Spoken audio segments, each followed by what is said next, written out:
السلام علیکم دوستو، اپنے چینل میں خوش آمدید کہتی ہوں۔ اللہ تعالیٰ سورہ بقرہ کی 273 اور 274 آیت میں فرماتا ہے،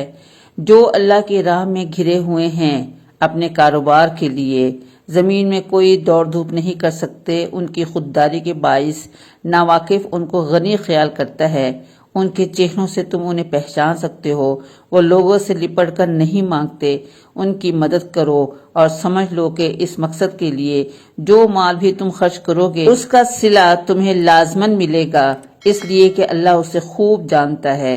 جو لوگ شب و روز اعلانیہ اور چھپا کر اپنا مال اللہ کی راہ میں خرچ کرتے ہیں، ان کے لیے ان کا اجر ان کے پروردگار کے پاس ہے، اور وہاں ان کے لیے کوئی اندیشہ ہے اور نہ وہ کبھی غمزدہ ہوں گے۔